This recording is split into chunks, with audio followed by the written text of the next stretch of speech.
Hello everyone, a very warm welcome to concise classes. So student, I hope आप सभी का exam आज बहुत अच्छा हुआ होगा।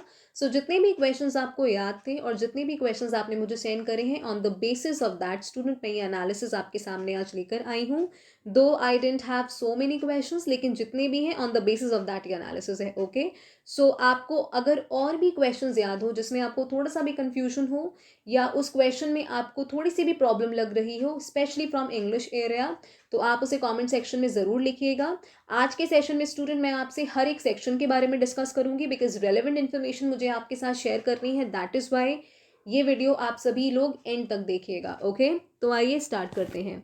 सबसे पहले हम बात करते हैं स्टूडेंट रीजनिंग की। तो अकॉर्डिंग टू यू रीजनिंग बहुत बेसिक लेवल की आई थी। एक से दो क्वेश्चंस आई गेस रीजनिंग के आप लोगों से पूछे गए थे। ठीक है, reasoning was of basic level.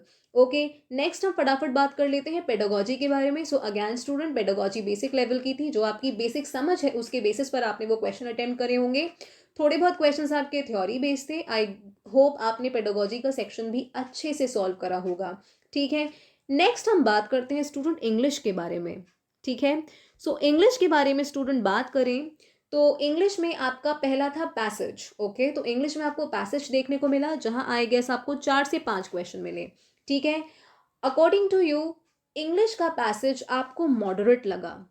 Okay, अगर स्टूडेंट आप लोगों ने मेरी वीडियो देखी थी जहां मैंने आपके सामने एनालिसिस प्रेजेंट करा था, वहां मैंने आपको स्पेसिफिकली ये बात बोली थी कि अगर आप इंग्लिश की प्रेपरेशन कर रहे हैं तो इंग्लिश की प्रेपरेशन अच्छे से करिएगा, बिकॉज एपीएस में इंग्लिश अच्छे लेवल की आती है, इजी लेवल की नहीं आती है, मॉडरेट लेवल की आती है। ठीक है, आप वोकैबुलरी एडवांस क्वेश्चंस देखेंगे, आप सिनोनिम्स एडवांस क्वेश्चंस देखेंगे, आप idiom and phrases advance questions देखेंगे। ठीक है, दूसरी बात, आप 17 से 18 क्वेश्चंस हर बार देखते आ रहे हैं।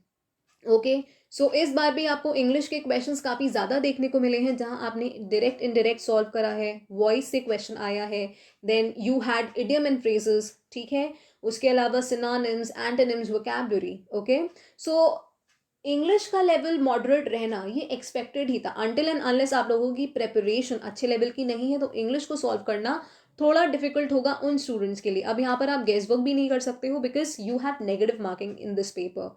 ठीक है, इंग्लिश आपको मॉडरेट लेवल की लगी है, और जो पैसेज है स्टूडेंट अकॉर्डिंग टू यू वो मॉडरेट लेवल का आया है। अगर हम प्रीवियस ईयर के क्वेश्चन पेपर्स भी उठाकर देखें तो उसमें भी इंग्लिश स्टूडेंट आपकी मॉडरेट लेवल की ही रहती है। ठीक है, तो ये स्टूडेंट एक्सपेक्टेड ही था। नेक्स्ट हम बात करते हैं स्टूडेंट, एक वर्ड आया था आपके पास नॉन प्लस्ड। ठीक है, जो वर्ड्स आपने मुझे भेजे हैं on the basis of that he analysis है। ठीक है, अगेन आई एम सेइंग, अगर कोई और सेंटेंस भी याद है आप लोगों को जिसमें कंफ्यूजन है तो कमेंट सेक्शन में ज़रूर लिखिएगा। नॉन प्लस का मतलब होता है स्टूडेंट जब आप लोगों को बहुत ज़्यादा कंफ्यूजन हो जाता है। ठीक है, जब कोई सिचुएशन बहुत ज़्यादा कंफ्यूजिंग है, ठीक है, बैफलिंग है, बिविल्डर्ड आप जब हो जाते हैं, तब आप नॉन प्लस्ड का यूज़ करते हैं। ठीक है, तो जिसने भी नॉन प्लस्ड का आंसर बिविल्डर्ड चूज करा है, ठीक है, आई गेस आपको ऑप्शन में बिविल्डर्ड मिला है, तो ये आपका करेक्ट है। ओके, नेक्स्ट स्टूडेंट हम बात करते हैं प्लमिट के बारे में। देखिए स्टूडेंट, प्लमिट का मतलब होता है जब किसी चीज में अचानक से, ठीक है, सडनली, अब्रप्टली फॉल आता है। ठीक है, क्विकली फॉल आता है, सडनली, अचानक से, बहुत तेजी से अगर किसी चीज में कोई गिरावट होती है तब हम प्लमिट का यूज करते हैं। ओके, इसके अगर हम सिनोनिम्स की बात करें तो आपको एक सिनोनिम मिला था स्टूडेंट इसका, डिक्रीज क्विकली। ठीक है, एक मिला था स्टूडेंट आपको इसका, रिड्यूस हेस्टली। ओके, मेरे पास बस 3 ऑप्शंस ही आए हैं, लेकिन इन तीनों ऑप्शन से ये क्लियर हो जाता है कि ये ऑप्शन आपके गलत हैं। ऑप्शंस गलत नहीं है, ये क्वेश्चन गलत है। जो क्वेश्चन में आपसे पूछा है सिनोनिम्स, ये गलत है, बिकॉज स्टूडेंट ये तीनों वर्ड प्लमिट के सिनोनिम है। ठीक है, ये तीनों ऑप्शन प्लमिट के सिनोनिम्स हैं। अब आई डोंट नो किस बेसिस पे उन्होंने आपको क्वेश्चन रख के दिया, फोर्थ ऑप्शन का मुझे नहीं पता, लेकिन आप सब ये कह रहे हैं कि इस वर्ड का सिनोनिम आपसे पूछा है। सिनोनिम यानी कि पर्यायवाची पूछा है जो इसके इक्वल मीनिंग का है। तो अगर हम देखें तो प्लमिट का मतलब स्टूडेंट डिक्रीज क्विकली भी होता है, कि कोई चीज़ बहुत तेज़ी से कम हो रही है, कोई चीज़ बहुत जल्दी से रिड्यूस हो रही है, या फिर अब्रप्टली, सडनली किसी चीज़ में कमी आ रही है। तो ये तीनों ही ऑप्शन स्टूडेंट करेक्ट हैं। सो इन माय ओपिनियन स्टूडेंट ये क्वेश्चन आपका गलत आया है। आप देखते हैं इसके लिए ये कौन सा ऑप्शन आपको सही बताते हैं। ओके, नेक्स्ट हम बात करते हैं स्टूडेंट मैथमेटिक्स के बारे में। ओके, मैथमेटिक्स स्टूडेंट आपसे बेसिक लेवल की पूछी गई है, ठीक है, लेकिन दो क्वेश्चंस ऐसे हैं जो थोड़े कंफ्यूजिंग हैं और वो गलत हैं। गलत ऐसे हैं कि उनका जो आंसर है वो ऑप्शन में अवेलेबल ही नहीं है। जैसे हम बात करें, आपको दिया गया था a माइनस बी की वैल्यू 5 एंड ए बी की value 3।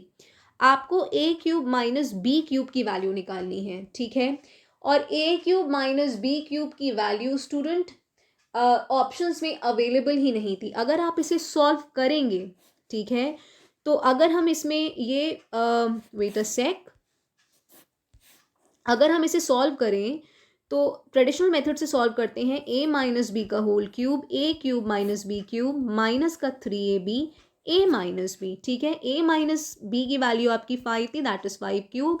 a cube minus B cube की वैल्यू आपको निकालनी है, 3ab आपको 3 था and a minus b 5, so you have 125 over here plus 45। Okay, ये स्टूडेंट आपकी a cube minus B cube की वैल्यू आती, ठीक है। 170 आपकी a cube minus B cube की वैल्यू आनी थी, लेकिन ये ऑप्शन में कहीं भी अवेलेबल नहीं थी। काफ़ी स्टूडेंट्स का कहना है जो ऑप्शन थे उसमें, जो ऑप्शंस में जो आंसर है वो 2 डिजिट नंबर था, तो 3 डिजिट तो उसमें कहीं अवेलेबल ही नहीं थी।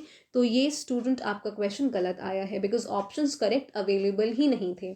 ओके, नेक्स्ट स्टूडेंट एक क्वेश्चन आपको आया था टाइम एंड वर्क का, ठीक है, जहां आई गेस आपसे पूछा था कि 12 मैन 10 दिन में 3/5 ऑफ द वर्क करते हैं, ठीक है। अगर हम इसे चेन रूल से सॉल्व करें तो कितने मैन, ठीक है, 20 दिन में उस सारे वर्क को कंप्लीट करेंगे। कितने मैन 20 दिन में उस सारे वर्क को कंप्लीट करेंगे। जब आप इसे सॉल्व करेंगे स्टूडेंट तो आंसर आएगा 10 मैन। ये अगेन ऑप्शन में अवेलेबल नहीं था, ऐसा आप लोगों का कहना है। तो स्टूडेंट अगर ऐसा है, ठीक है, अगर आप लोगों को भी ये दो क्वेश्चंस थोड़े कंफ्यूजिंग लगे हैं या फिर आपको ऑप्शंस में इसका आंसर ये देखने को नहीं मिला है, तो ये दो क्वेश्चंस आपके मैथमेटिक्स एरिया में रॉन्ग आए थे। ओके, नेक्स्ट हम बात कर लेते हैं स्टूडेंट करंट अफेयर्स के बारे में, जो आपका बेसिकली जनरल अवेयरनेस का एरिया है।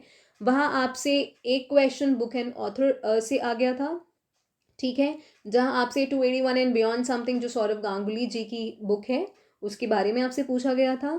एक क्वेश्चन आया था कि कोल प्रोड्यूसर, ठीक है, उसमें कौन सा स्टेट नंबर 1 है, दैट इज झारखंड, ठीक है। नेक्स्ट आया था पीडब्ल्यूडी एक्ट, आई गेस कब आया था, दैट वाज इन 1995। ये कुछ क्वेश्चंस हैं स्टूडेंट जो आए हैं मेरे पास, ठीक है। नेक्स्ट स्टूडेंट आया था कि मीराबाई चानू, ठीक है, ये कौन सी स्टेट से है, तो शी इज़ फ्रॉम मणिपुर, ठीक है, ये मणिपुर से हैं। अपार्ट फ्रॉम दैट एक क्वेश्चन आया था कि पहला सोलर पार्क इंडिया में कौन से स्टेट में लगाया गया है, so that is in Gujarat, ठीक है। एक क्वेश्चन और आया था स्टूडेंट NH24 के बारे में कि NH24 कहाँ से कहाँ जाता है, ठीक है। सो स्टूडेंट ये कुछ क्वेश्चंस आए थे आपके करंट अफेयर से या फिर जनरल अवेयरनेस का एरिया आप कह सकते हैं। तो बेसिक लेवल के क्वेश्चंस थे, अगर आपको इनकी नॉलेज है तो आपने इन्हें ईजिली सॉल्व कर लिया होगा, ठीक है। Apart from that student computer की अगर बात करें तो computer student again basic level की पूछी गई थी, काफ़ी ज़्यादा शॉर्टकट कीज़ पूछी गई थी। आप लोगों ने मुझे वो शॉर्टकट कीज़ के क्वेश्चंस नहीं भेजे हैं, लेकिन आप लोगों ने बताया है कि शॉर्टकट कीज़ बेसिक लेवल की है। तो अगर आप लोगों को शॉर्टकट कीज़ की जानकारी है, ठीक है, तो आपने वो क्वेश्चंस आसानी से सॉल्व कर लिए होंगे। एक क्वेश्चंस आई गेस आपसे पूछा गया है की लॉगर्स क्या है, सो इट्स अ स्पाईवेयर, तो एक क्वेश्चन आपसे ये पूछा गया है।